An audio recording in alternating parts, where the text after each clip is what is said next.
আপনি সে কাজগুলো শুরু করে দেন, এরপরে যখন টাকার প্রয়োজন হবে দেখবেন আল্লাহ ব্যবস্থা করে দিয়েছে ইনশাআল্লাহ।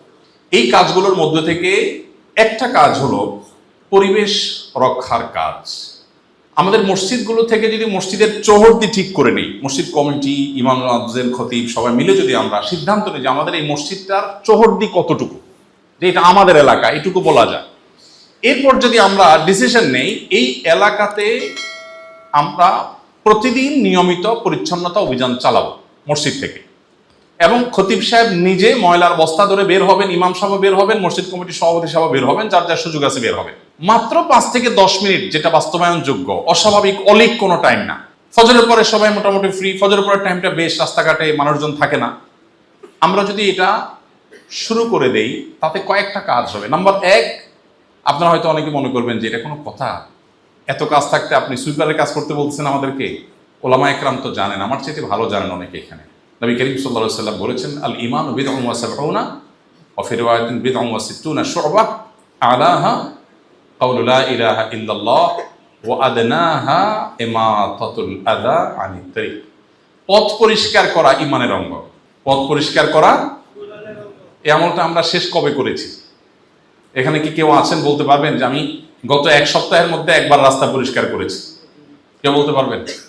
1 ভাই হাত তুলেছেন, 2 ভাই, 3 ভাই হাত তুলেছেন। রাস্তা হয়তো নিজের বাসার সামনেরটা হয়তো, আচ্ছা আচ্ছা, হয়তো পাবলিক রোড পরিষ্কার করেছেন। কেউ একজন একটা টিস্যু ফেলে চলে গেছে, আমরা তো দেখে গালি দেই যে কোন ব্যাগ করে ফেলছে, অথচ এই টিস্যুটা তুলে আমি যদি যথাস্থানে ফেলে দেই তাহলে নবীজির ভাষ্য অনুযায়ী ইমানের অঙ্গ এমন একটা কাজ আমি করতে পারলাম, ঠিক কিনা? ইমানের অঙ্গের কাজটা হলো না রাস্তা পরিষ্কার করা। আমি ব্যক্তিগতভাবে আমার বাসার আশেপাশে, আমার বাসার সামনে একটা মসজিদ আছে, আমি মসজিদের আশেপাশে এই কাজটা আমি করার চেষ্টা করি, আমাদের বাসার অন্য সদস্যদেরকে নিয়ে করার চেষ্টা করি, আশেপাশে সবাইকে আমি উদ্বুদ্ধ করি।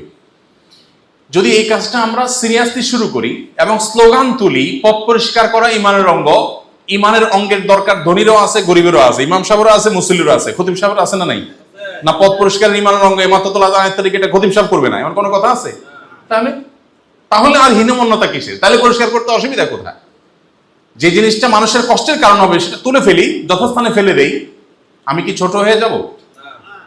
প্রিয় ভাইরা আমার, এই একটা কাজ যদি কোনো মসজিদ এলাকা থেকে কেউ শুরু করেন এবং এলাকাকে যদি তিনি চকচকে তকতকে করে ফেলতে পারেন, যুবকদেরকে উদ্বুদ্ধ করেন। দেখুন, এই যে যুবক ছেলে ফেলে আছে, নবী সাল্লাল্লাহু আলাইহি ওয়াসাল্লাম বলেছেন, আন্নাসু মাআদিন কামাআদিনিয যাহাবি ওয়াল ফিদ্দাতি রাফাকুহু। প্রত্যেকটা মানুষের ভিতরে অপার সম্ভাবনা আছে। এই যে নতুন বাংলাদেশ উপহার দিয়েছে এই যুবকরাই তো।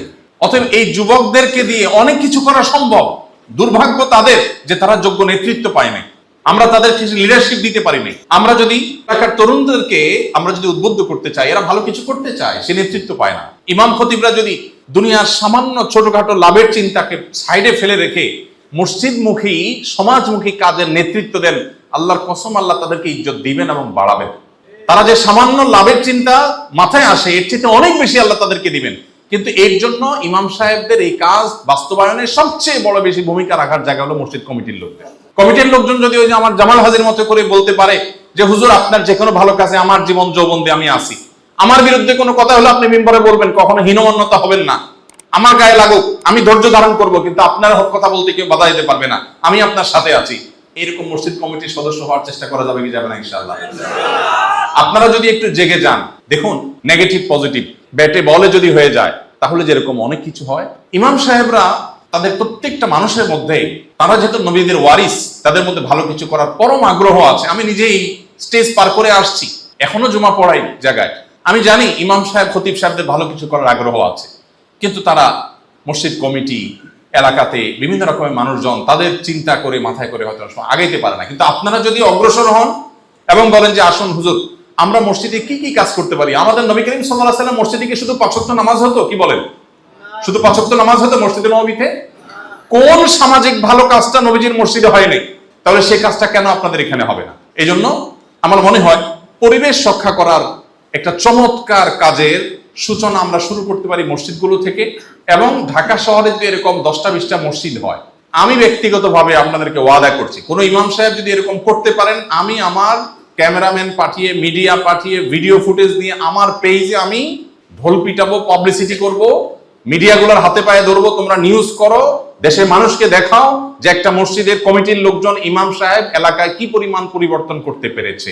আমি ইনশাআল্লাহ করবো এবং আমি দেখতে আসবো। যদি আপনি আমাকে মাহফিলের দাওয়াত দেন, 100 বার দাওয়াত দেন, আমি আসবো না। আপনি আমাকে খাওয়ার দাওয়াত দেন, আমি জীবনও আসবো না। কিন্তু আপনি আমাকে বলেন যে আমাদের মসজিদে আমরা কিছু একটা করেছি, বলেন, আমি আমার নিজের গাঁটের টাকা খরচ করে আসবো, কোনো পথ খরচ আপনাকে দিতে হবে না। ইনশাআল্লাহ চেষ্টা করা যাবে না ইনশাআল্লাহ।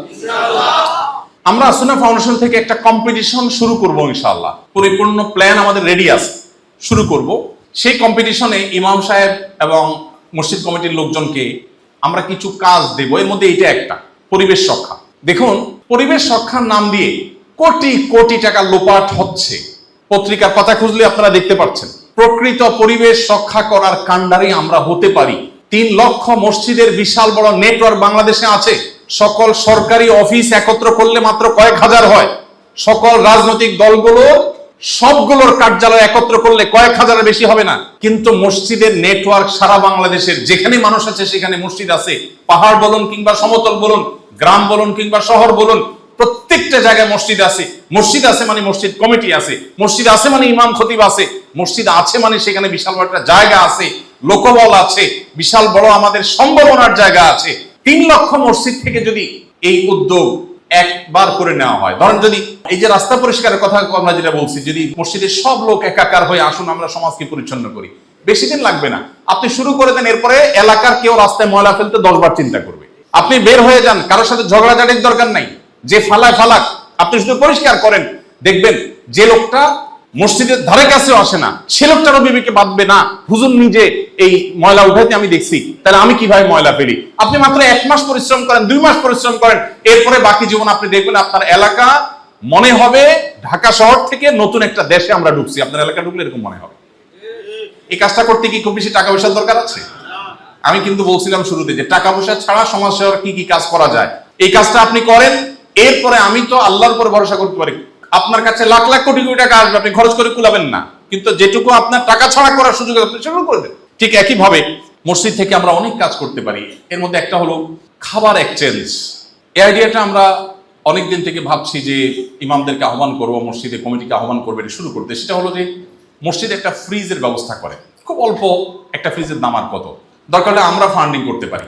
একটা ফ্রিজের ব্যবস্থা করেন, সেখানে কিছু ওয়ান টাইম বাটি রাখেন এবং বলেন ঢাকা শহরে বেশিরভাগ মানুষের বাসায়, বিশেষ করে যারা একটু সচ্ছল আছেন তাদের বাসায় তরকারি কিন্তু অতিরিক্ত থেকে যায়। এই তরকারিগুলো অনেক সময় বুয়াকে দেন, বুয়া নিজেও খায় না, ফেলে দেয় অথবা নিজেই ফেলে দেন।